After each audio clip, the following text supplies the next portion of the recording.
A'oudou billahi minash shaitanir rajim, bismillahir rahmanir rahim. Très chers téléspectateurs, bienvenue, ravi de vous voir ici dans notre nouveau studio, comme vous pouvez le constater, hein. C'est un studio magnifique, mashallah. Mashallah. C'est le studio de MTA France maintenant. Et il y a des nouveaux décors, vous allez voir, normalement dans toutes les émissions qu'on va essayer de faire, il y aura des nouveaux décors. Pour l'instant, là, on est sur un nouveau set. Et tout ça, évidemment, c'est après de multiples efforts, de l'attente, de la patience. On a attendu vraiment très longtemps avant d'avoir un studio stable. Comme vous avez pu voir, hein, on passait du coq à l'âne. Des fois, on avait un set, des fois, on allait à la bibliothèque. On n'avait pas vraiment d'endroit. Et là, par la grâce d'Allah, après de nombreuses années, on a réussi à préparer un studio qui est absolument magnifique. Qui est incroyable même. Voilà, c'est pourquoi il faut persévérer. Et Quelle introduction. c'est l'introduction du jour et c'est le sujet d'aujourd'hui. Donc évidemment, avec moi aujourd'hui, on a deux intervenants que vous connaissez très bien. Irfan Saheb, salam alaikum. Wa alaykoum salam wa rahmatullah. Ça va? Ça va, alhamdoulilah. Alhamdoulilah. Un peu froid, mais ça va. Ouais, froid et fatigué aussi, on dirait. Ouais, mais surtout le froid. Ok, d'accord. On est également avec Brahim Michou, salam alaikum. Wa alaykoum salam wa rahmatullah. Très beau aujourd'hui. Je ne dirais pas les coulisses de cet accoutrement. Exactement. Mais c'est un nouveau style, hein. C'est un nouveau style. Ouais, j'essaie de m'y faire. Ouais. Voilà, un nouveau Ça va. nouveau Brahim 2025. Ouais. T'as pas parti au bled par hasard, t'es pas revenu? C'est le bled qui m'appelle là, je le sens. Ah, d'accord, ok. Ok, bah en tout cas, ravi de vous avoir ici parmi nous. Qu'est-ce que vous pensez du studio? Mais j'aime beaucoup. Agréablement surpris. Ouais. Très beau. Ouais, moi j'aime beaucoup aussi. Mais Il manque hâte de plus voir qu'un ce que ça donne cheval. avec la table. Ah ouais, Parce ouais. qu'eux, ils peuvent pas voir la table, il y a une table qui est derrière, mais hâte de voir ce que Et ça un, donne. et un décor très non, beau il est avec magnifique. de très belles briques. Inch'Allah, on va faire un podcast avec une table ici. Vous allez voir ce que ça va donner, hein, évidemment. Alors, avant de commencer, déjà, il faut dire beaucoup de choses. Ce studio, il a été fait par de nombreux volontaires. Hmm. Il y a énormément de gens qu'il faudrait mentionner, mais il y a toute une liste, hein, de personnes. Peut-être qu'on les mentionnera tous. Mais en tout cas, merci à eux, merci à la Jamaat, en tout cas, parce que tout ça, c'est grâce aux dons de la communauté, hein, donc qu'on réussi à faire tout ça. La persévérance, mesdames et messieurs. Que dire de la persévérance? Qu'est-ce que la persévérance? Est-ce que c'est bon ou pas la persévérance? Évidemment, je pense que... Cela va de soi. Alors, ça fait bizarre déjà d'être assis comme ça. Parce que C'est vrai, je t'ai normalement, dit, ouais. t'as pas de. Ouais, c'est vrai, normalement, on est assis sur un truc et tout. Là, si on se pose comme ça et tout, ça fait un peu trop. Ouais. Là, t'es un peu trop à l'aise à mon goût, Brahim. Ah ouais? Non, Je vois plus, je plaisante. Ça fait bien. La persévérance, messieurs. La persévérance, c'est bien. Sauf qu'il faut savoir quand s'arrêter. D'accord. Et c'est là la grande question, je pense. C'est bien d'être persévérant, d'être déterminé et tout. Hmm. Mais est-ce que la détermination, est-ce qu'il faut s'arrêter et quand est-ce qu'il faut s'arrêter surtout? Persévérer dans le mal, c'est ça? Non, en général. En général, déjà persévérer dans le mal, c'est pas bien. Donc c'est pas une chose dans laquelle on devrait persévérer. En revanche, dans tout ce qui est bien, que ce soit relations personnelles, développement personnel, développement spirituel. Il y a une limite. Non, il y a pas de limite. Je pense pas qu'il y ait une limite, mais la façon de faire, l'approche qu'on a. C'est bien de persévérer, d'être constant, mais l'approche qu'on a, c'est pas toujours la bonne. Et si c'est pas une bonne approche, être persévérant justement serait être contre-productif quelque part. Mais regarde, par exemple, là, le studio, ça a mis quand même des années, hein. Et on a charbonné quand même pour le faire, pour travailler. Si on avait lâché l'affaire à un moment donné, est-ce que... Tu vois ce que je veux dire? Je suis entièrement d'accord. En revanche, est-ce qu'on n'a pas eu plusieurs façons de faire pour le studio? On a essayé de façon différente. Ouais. Tu vois, on n'a pas été constant dans une même perspective. Tu vois, on s'est dit, bon, on va faire ça. Ok, ça marche pas. Peut-être on va essayer de telle façon. Et c'est les différentes combinaisons qui ont fait que... Mais est-ce qu'il n'y a pas comment dire? Il n'y a pas une certaine... il ne faut pas savoir une certaine foi avec la persévérance. Quand on sait qu'une chose, on l'a fait parce que... tu vois, j'ai envie de te dire, même la religion, c'est ça. On persévère parce qu'on sait que dans l'au-delà, par exemple, on sera récompensé. Bah, juste avant ça, déjà, dans un premier temps, je trouve déjà que c'est déjà un peu dur et très compliqué déjà de devenir persévérant. Parce qu'il faut déjà trouver quelque chose qui nous passionne, qui nous motive. Et à travers ça, là, tu peux commencer à être persévérant dans ce domaine-là et dans cet objectif-là. Déjà, dans un premier temps, je trouve que déjà trouver la chose qui te passionne et qui te pousse, ce projet-là qui te pousse en tout cas à être persévérant, c'est déjà quelque chose de très dur.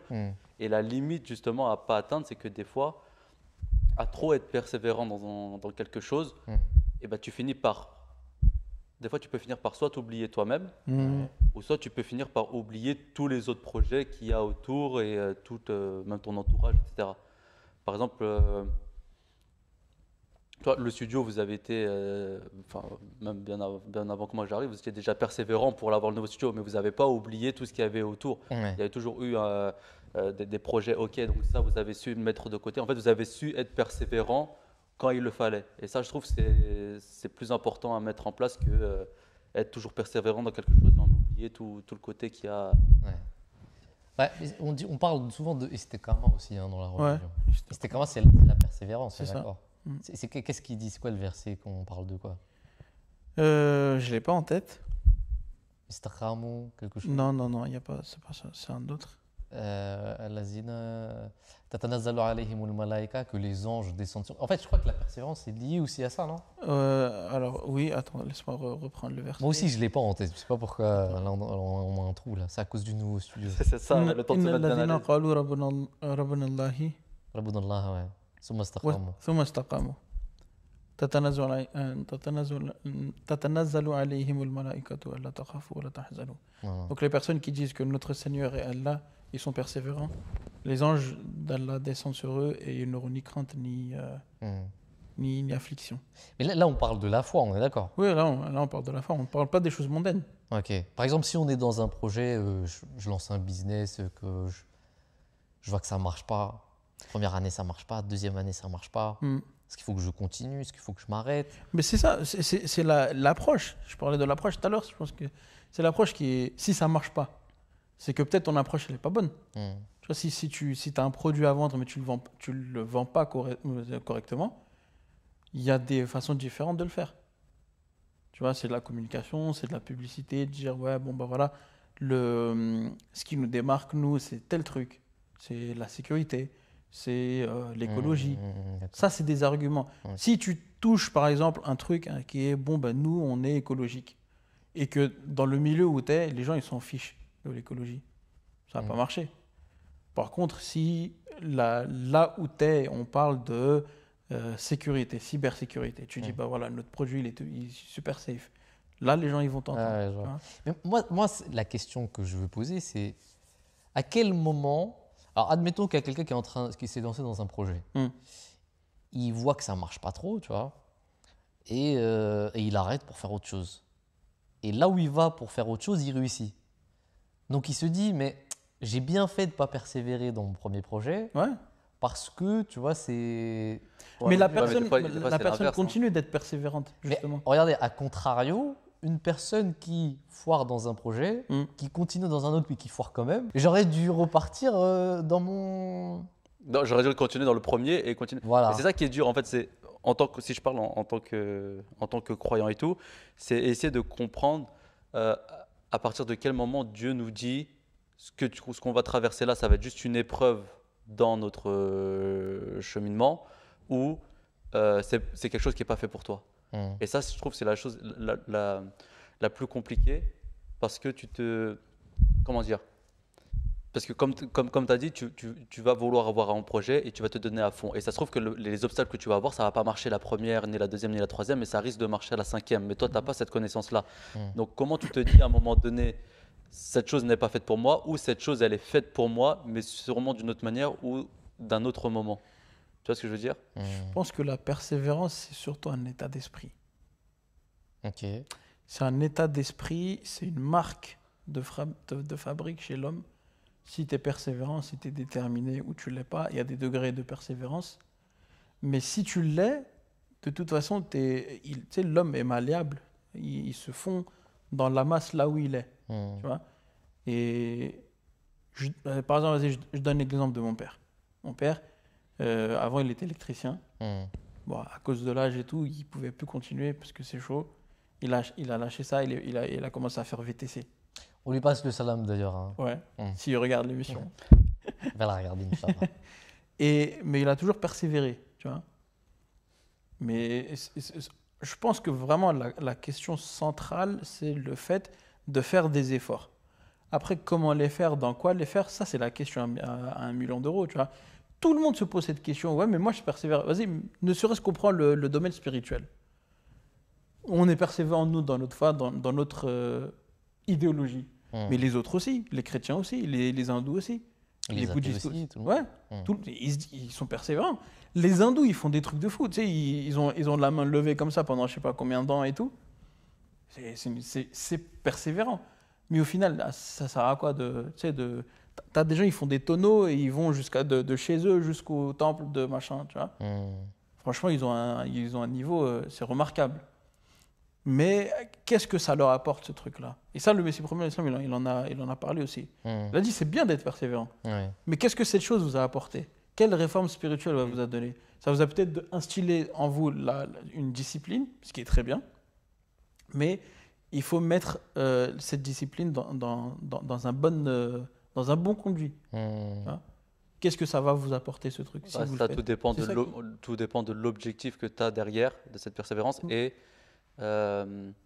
et de l'amour que tu peux porter justement à ce but ou à cet objectif-là. Par exemple, si je prends le cas de ton père, qui a fait plusieurs métiers, je pense que son objectif, il a été persévérant dans le travail et tout, parce que son objectif final, c'était de nourrir sa famille, de le mettre à l'abri, et il a un amour pour sa famille, etc. Donc, tu restes persévérant. Donc, je pense que, à mon avis, peu importe le projet que tu fais ou que tu entreprends, si ton objectif il est bon et si tu aimes ce projet, à la fin, peu importe le résultat que ça va t'apporter, toi, en tout cas, tu vas apprendre des choses et tu seras satisfait de cette chose-là. Il faut aimer ce qu'on fait. C'est ça. Et il ne faut pas idéaliser le truc derrière. Par exemple, si tu dis, par exemple, si on reprend le cas du produit, si tu as un produit, tu te dis, ouais, je veux juste faire du produit parce que mon but, c'est de le vendre à 1 million de personnes et à 1 euro. Enfin, on ne va pas rentrer dans l'économie, mais genre, je le vends à 1 million de personnes pour que je devienne riche, etc. Et tout. Tu vas persévérer. Ça part déjà d'un mauvais point et cette persévérance, elle est mauvaise un peu. Même si au final, tu réussis, tu ne seras pas passionné par ce que tu as fait. Mais si tu te dis, j'aime beaucoup ce produit-là, il m'a apporté beaucoup de bien et j'ai envie de le déployer au maximum de gens pour l'amour des autres, parce que mon objectif, c'est d'aider un maximum de personnes, etc. Et au lieu de le vendre à 1 million, tu as été persévérant et tu te contentes parce que tu l'as vendu qu'à 10 000, qu'à 100 000, et ben même si ça n'a pas marché au point que tu l'aurais espéré d'un cas, tu restes quand même satisfait de cette approche que tu as eue, de cet enseignement que tu as appris et de cet objectif-là. Après, ça t'aidera à faire autre chose derrière, d'avoir d'autres objectifs. Mais au moins, tu auras tiré une bonne leçon de la première chose. Et en religion, je pense que c'est pareil spirituellement. Tu fais ta persévérance par rapport à l'amour de Dieu, à ta foi envers Dieu et l'amour que tu peux apporter même au prophète. Mais cette persévérance, justement, c'est pas parce que toi, tu es persévérant que tu es dans le bon. Non. Tu peux être déterminé, aller à l'église tous les dimanches et tout, et ça se trouve, tu es dans la mauvaise équipe. Mais tu vois, c'est quand même honorable. C'est honorable. Même si c'est mauvais. Hein. Oui, c'est très honorable. Surtout en 2025 aujourd'hui, c'est très honorable. Il n'y a aucun doute là-dessus. Mais si tu le fais, par exemple, on va dire qu'un chrétien le fait, il est persévérant, il va tout le temps à l'église pour l'amour de Dieu, d'accord ? Pour l'amour de Dieu, il y va tout le temps. Tu ne penses pas qu'à un moment donné, cet amour pour Dieu va évoluer et Dieu peut le guider justement par la suite dans cette bonne équipe. J'en suis absolument certain. Donc d'un côté, même si la persévérance dans le mal, pas dans le mal, c'est pas dans le mal, dans un mauvais chemin, on va dire, mais et elle est forcée, forcément Dieu après, tant que l'objectif est bon, va te rediriger vers… je suis tout à fait d'accord, je te rejoins à 100%. Moi je te parle du doute qui vient à l'esprit. Tu sais, quand tu es déterminé, tu te dis, regarde, je fais ça avec persévérance, est-ce que je dois continuer dans cette voie-là ? Ou est-ce que je dois m'adapter ou changer de cap? Parce que c'est le doute qui vient. C'est vrai ce qu'il dit, parce qu'à contrario, ce qui peut se passer, c'est qu'un chrétien, par exemple, s'il va toujours à la messe et tout ça, à un moment, il voit qu'il n'y a pas… Ça ne lui apporte rien. Il lâche l'affaire et potentiellement, quand il lâchera l'affaire, il trouvera autre chose qui fera que… tu vois, là, il aura un droit chemin. Tu vois.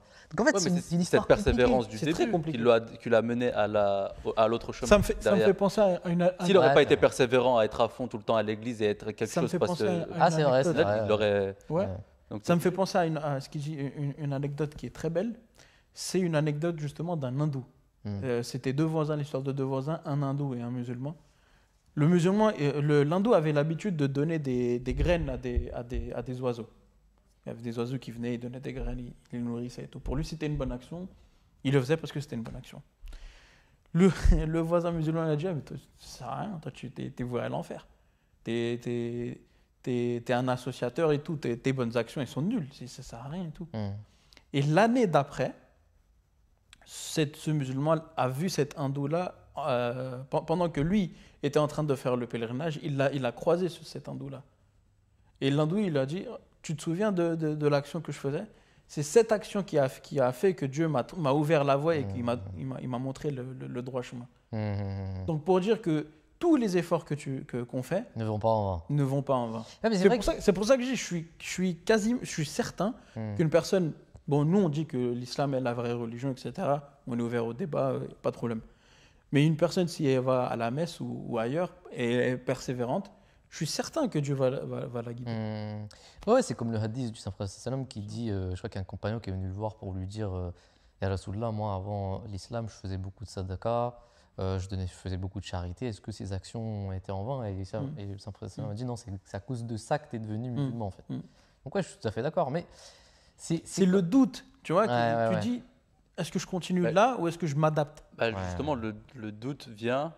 je pense qu'à un moment donné, quand tu as le doute, l'importance de l'entourage, je pense que c'est là qui joue beaucoup. Parce que quand tu as un doute sur un projet, quand tu as un doute sur ta foi, quand tu as un doute sur plein de choses, et ben c'est les gens qui t'entourent et le fait d'en parler, c'est là qu'ils vont peut-être pas calmer ton doute, mais au moins te reguider sur quelque chose. Peut-être un regard extérieur va t'aider plus facilement. Tu vois, moi, il y a une époque, alors je vais parler de mon histoire personnelle. Il y a une époque où je n'avais pas besoin de réfléchir. C'est-à-dire, je savais... Naturellement, ça me venait. Je me disais, ah, là, il faut que j'aille à droite. Là, il faut que j'aille à gauche. Tu vois, tu savais où tu allais et tu as l'impression que c'était naturellement ce que Dieu avait mis dans ton chemin. Tu vois. Au bout d'un certain moment, tu vois, tu commences à avoir quand même des doutes. Je ne sais pas pourquoi d'ailleurs. Tu te dis, bah, là, il n'y a plus de chemin. Tu vois. Et là, tu commences à te douter. Tu te dis, attends, est-ce qu'il ne faut pas que je reparte derrière? Tu vois, il y a quand même un truc. Mais je suis d'accord. Tout à l'heure, tu as dit un truc qui est important. C'est que nous, en tant que musulmans, on doit continuer. Et je crois que c'est pour ça aussi qu'on dit Ihdina Siratal Mustaqim, c'est-à-dire montre-nous le droit chemin. C'est-à-dire on demande à Dieu de nous montrer le chemin et en même temps on persévère dans ce qu'on est en train de faire. Mais il y a quand même des moments, tu vois. Persévérer, ça ne veut pas forcément dire toujours aller tout droit. Tu peux persévérer dans un projet ou dans quoi que ce soit et te rendre compte que dans ton parcours, il y a eu une erreur et tu reviens en arrière. Ça reste de la persévérance parce que tu restes dans cet objectif-là. Ouais, mais nombreux sont ceux qui lâchent l'affaire. Mais je veux dire que c'est même encore... Et c'est tout à fait logique que dans la persévérance, tu as un recul sur toi où à un moment donné, tu te dis « Ok, là, j'ai fait n'importe quoi dans mon truc. J'aurais pas dû faire ça de cette manière-là. Je rebrousse chemin. Et j'analyse le truc pour voir par où je pourrais passer, qu'est-ce que je pourrais faire, etc. » Je pense que, tu vois, à un moment donné, les débuts, c'est toujours facile. Quand tu veux persévérer dans quelque chose, c'est toujours facile. Comme tu as dit, tu as l'impression que tout est lié et tout. Mais je pense qu'à un moment donné, dans ta vie, Dieu il fait en sorte que maintenant, il faut que tu réfléchisses aussi par toi-même. Il va te guider et tout. Mais il faut aussi que tu réfléchisses toi et qu'est-ce que tu as appris de ce que je te guidé auparavant. Et si tu te rends compte qu'à un moment donné, tu es bloqué, etc., tu te dis, OK, qu'est-ce que j'ai appris avant? Est-ce que là, c'est pas mieux de faire un peu marche arrière pour prendre un autre chemin? Mais tu restes quand même dans ta persévérance. Ouais, c'est vrai. Mais il y en a qui bloquent quand même. Il y en a, ils se marient, ils ont des enfants. Ils ont tout ce qu'il faut. Tu vois, le mariage, c'est un parfait exemple. Ouais. Mais regarde, je te donne un exemple. Il y a des gens qui vont se marier, auront des enfants. Dès qu'ils voient que ça commence à stagner un peu, ils se disent, en fait, c'était pas ça. Ils partent, ils voyagent, ils font une nouvelle vie. Après, ils se rendent compte qu'en fait, c'était une erreur. Ils reviennent, tu vois, et puis là, c'est mort, tu vois. Tu vois ce que je veux dire? À ce moment précis, c'est un peu compliqué à se dire. Compliqué. Parce que en fait, la stabilité fait peur. Voilà, c'est ça le truc. Moi, parce qu'en fait, le truc, je pense, par exemple, si on prend le cadre du mariage et avec les enfants et tout, je pense que si tu te dis, si à partir du moment où tu te maries et tu as des enfants et tu te dis, j'ai un objectif et je vais être persévérant dans ce truc-là, mais tu te dis à ce moment-là que je vais le faire tout seul, je pense que déjà c'est une erreur. À partir du moment où tu te maries, où tu prends la décision d'avoir quelqu'un dans ta vie ou des enfants, les choses que tu vas faire par la suite, il ne faudra plus que tu penses à toi. Ça va être une organisation, ça va être un objectif que vous allez prendre ensemble. peu importe le niveau d'investissement de l'autre. Ça se trouve que l'autre personne, elle va te suivre à minima parce que c'est ton projet et elle veut te laisser tout faire, mais elle veut bien suivre derrière. Et à contrario, elle peut aussi être grave aimer ton projet et être persévérante avec toi et tes enfants être persévérants avec toi aussi.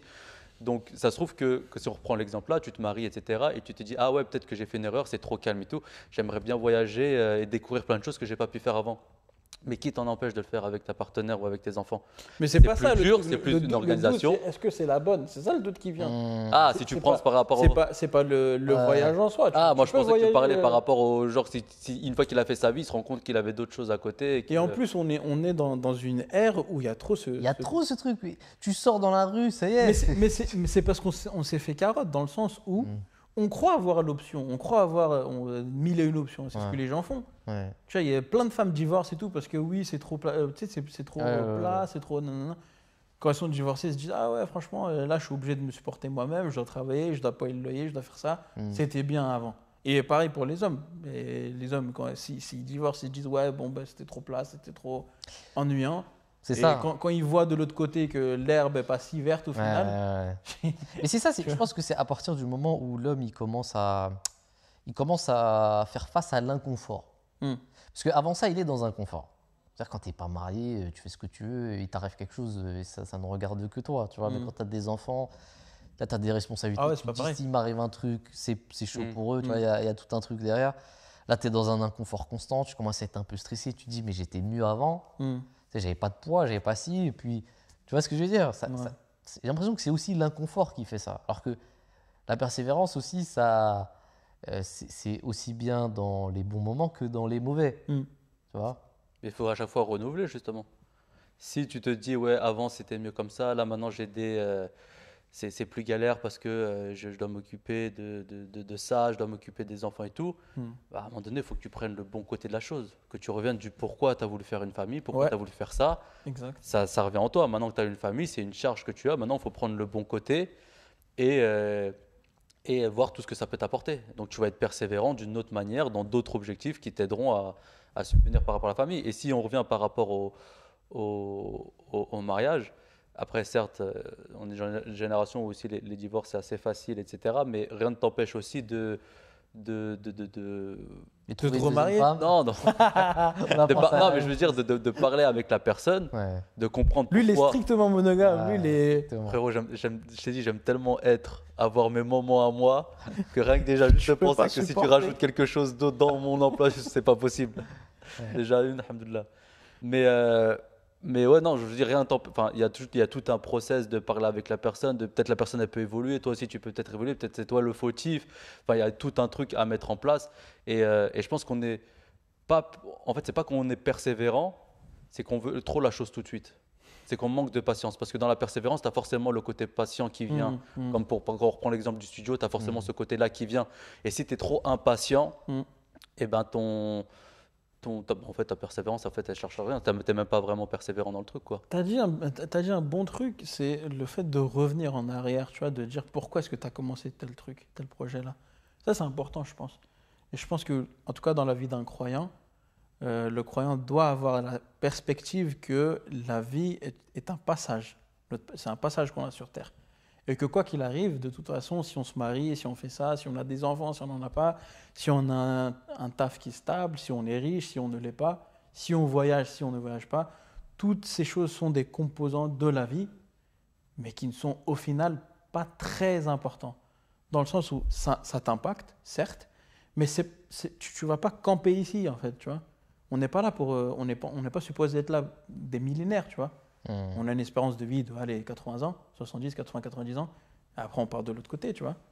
Et peut-être qu'on se focalise trop sur cette vie-là.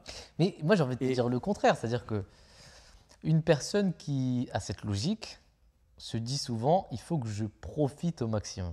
Oui, mais il y a une façon de profiter. C'est-à-dire que tout ce que tu as, alhamdoulilah, c'est bien. Il faut aussi envoyer certaines choses dans l'au-delà. Tu vois, des choses... Vas-y, on prend le cas du Saint-Prophète. Il dormait sur des trucs où, tu sais, il avait des marques quand il se réveillait. Tu vois, alors qu'il aurait pu avoir des lits confortables, des trucs, des machins, certaines richesses. Dès qu'il avait des biens mondains, il les distribuait. Toutes ces choses-là, il les a envoyées dans l'au-delà. Donc le croyant doit être celui qui profite, c'est bien. Le Saint-Coran le dit. Tout ce que ton Seigneur t'a accordé comme bienfait, parle-en, fais usage, montre-le. C'est bien. Donc ça ne veut pas dire qu'on doit être dans un excès ou dans un autre. Tu as des gens qui sont là, oui, moi je suis pas. Tu sais, qui sont mal habillés, qui sont là, qui font les derviches et tout. Ça aussi, c'est du n'importe quoi. C'est vrai. Qui ne se changent pas pendant des semaines, ils ont le même truc. Oui, non, moi je suis un miskin. Arrêtez.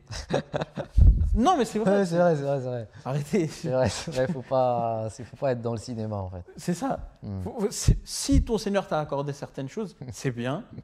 Profite. Kiffe ta vie, tu vois. Mais sache que tu n'es pas là. Tu étais là que pour un moment c'est passé. ton attention dans la persévérance qui est plus important qu'autre chose. Quoi. Tu m'as convaincu, je vais acheter une Porsche. Ouais, moi je te le souhaite. Pourquoi pas? Et c'est pas interdit, c'est pas. Tu vois? Messieurs, merci beaucoup. Vraiment qu'il y a quelque chose vous voulez ajouter quelque chose peut-être? Non. Soyons persévérants. Soyons persévérants dans la vie. Soyons persévérants dans la perte de poids. Soyons persévérants dans notre amélioration de nous-mêmes. Exactement. C'est le plus important. Trouver la motivation à chaque fois. Voilà, moi et Brahim, on a commencé un petit challenge. Espérons que ça marche. On n'a pas le même objectif, mais on va se reprendre. Normalement, d'ici quelques mois, il va être comme moi et moi, je vais être comme lui. Moi, je ne vous ai pas encore joint parce que je vous laisse un petit peu de marge. Et après, je vous rattrape. T'inquiète, un homme occupé, c'est pour ça, en missionnaire. Jazakallah, merci beaucoup les frères, merci beaucoup à toute l'équipe. N'oubliez pas dans vos prières, les amis, toutes les personnes qui ont travaillé pour ce studio. Alors, je vais essayer de les nommer tous un par un. Layam Masrour qui est ici, Roshan, son frère qui est en bas, Nadid, Rafil, Bilal Abdul, Bilal Malik, évidemment, qui est en charge du studio. Il y a des gens qui sont venus aussi d'Angleterre. On avait Salman qui était ici, Bassi qui était venu, qui a fait tout ce design, qui a travaillé sur tout ça avec Bilal. Et il y a également Farhan qui est en bas en ce moment en train de préparer comment dire, je crois qu'il a terminé, mais c'est pour ça qu'on est en train, voilà, la régie, c'est pour ça que maintenant on peut maintenant faire des émissions. Il y avait d'autres personnes, peut-être que j'ai oublié de les nommer. Talal, Ariane aussi. J'ai pas mon oreillette, sinon on me l'aurait rappelé. Il y a qui encore, Masroul? Il y a d'autres gens. Il y a beaucoup de personnes en tout cas, vraiment beaucoup de gens. Évidemment, il y a des gens de la Jamaat qui nous ont aidés à part l'équipe MTA, parce que là, ce que j'ai mentionné, c'est le personnel MTA. Le personnel de la MTA, mais il y a aussi d'autres personnes de la Jamaat qui nous ont aidés. Parmi les gens, il y avait Soufi Sab, il y avait le père Aroshan Zafar Sab aussi, il y avait leurs employés, d'autres personnes de la Jamaat, on ne va pas tous les nommer, Mouzafar Sab par exemple, Tokir qui était là tout à l'heure, vraiment beaucoup de gens, toute une équipe qui a vraiment travaillé avec acharnement. S'il y en a que j'ai oublié, je suis vraiment désolé. Merci à eux. Merci à tous nos téléspectateurs qui sont en train de nous regarder. C'est grâce à vous aussi qu'on continue à faire ça, parce que s'il n'y avait pas de téléspectateurs, on arrêterait. Hein, on ne serait pas persévérant. Donc merci beaucoup, Jazakallah. On se retrouve très bientôt avec de nouvelles émissions. Ça, c'était vraiment une émission d'introduction. Les podcasts, vous allez les voir bientôt sur une table avec des glucides qu'on va essayer de ne pas manger. Qu'on ne touchera pas. On l'a seulement pour le décor. Jazakallah, merci beaucoup mes frères, mes très chers frères. À bientôt, Inch'Allah. Assalamu alaikum wa rahmatullahi wa barakatuh.